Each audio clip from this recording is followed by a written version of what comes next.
திருவண்ணாமலை இன்று மாலை மகா தீபம் ஏற்றப்படுவதையொட்டி பக்தர்கள் லட்சக்கணக்கில் திரண்டு வருகிறார்கள். இது குறித்த விவரங்களை நம்முடைய செய்தியாளர் ராஜேஷ் வழங்க நாம் கேட்கலாம். ராஜேஷ், விவரங்கள். வணக்கம். திருவண்ணாமலை அண்ணாமலையார் கோவிலிலே கார்த்திகை தீபம் இன்று ஏற்றப்படுகிறது. அதனை ஒட்டி விசேஷமான அந்த பூஜைகள் எல்லாம் காலையில நடைபெற்றிருக்கிறது. குறிப்பாக லட்சக்கணக்கான பக்தர்கள் குவிந்திருக்கிறார்கள். அதாவது மழை ஒருபுறம் கொட்டி தீர்த்தாலும் கூட அண்ணாமலையாரை புகழக்கூடிய அரோகரா கோஷம் விண்ணை முட்டக்கூடிய அளவுக்கு இருக்கின்றது. இன்று காலையிலே 4 மணிக்கு அதிகாலையிலே பரணி தீபம் ஏற்றப்பட்டது. கொட்டும் மழையிலும் ஏராளமான பக்தர்கள் அரோகரா கோஷத்தோடு குவிந்திருக்கிறார்கள்.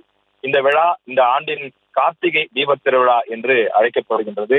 குறிப்பாக தமிழ்நாட்டினுடைய பல்வேறு மாவட்டங்கள் மட்டுமில்லாமல் ஆந்திரா, கர்நாடகா உள்ளிட்ட பல்வேறு அண்டை மாநிலங்களிலிருந்தும் கூட ஏராளமான பக்தர்கள் குவிந்திருக்கிறார்கள். இன்று மாலை 6 மணி அளவில் சுமார் 2600 அடி உயரத்தில் இருக்கக்கூடிய மலை உச்சியில் மகா தீபம் ஏற்றப்பட இருக்கிறது. அதை காண்பதற்காகவும் பக்தர்கள் அவளோடு காத்துக் கொண்டிருக்கிறார்கள். மலை மீது ஏறுவதற்கு அனுமதிக்கப்பட்ட சில நபர்கள் மட்டுமே பாஸ் வழங்கப்பட்டிருக்கிறது.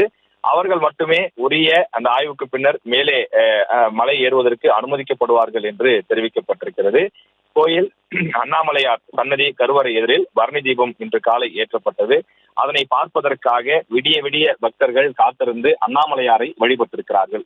இன்றைய தினம் திருவண்ணாமலையை பொறுத்தவரையிலே ஒரு மிகப்பெரிய திருவிழாவாக இருக்கின்றது. ஆண்டுதோறும் கார்த்திகை மாத தீப திருவிழா என்பது தமிழ்நாடு முழுவதும் கொண்டாடப்பட்டாலும் கூட திருவண்ணாமலையில் உச்சகட்ட பக்தி மயத்தோடு ஒவ்வொரு ஆண்டும் கொண்டாடப்பட்டு வருகின்றது. எனவே இந்த ஆண்டு பக்தர்கள் மிகுந்த பரவசத்தோடு அரோகரா கோஷத்தோடு அங்கே குவிந்திருக்கின்றார்கள்.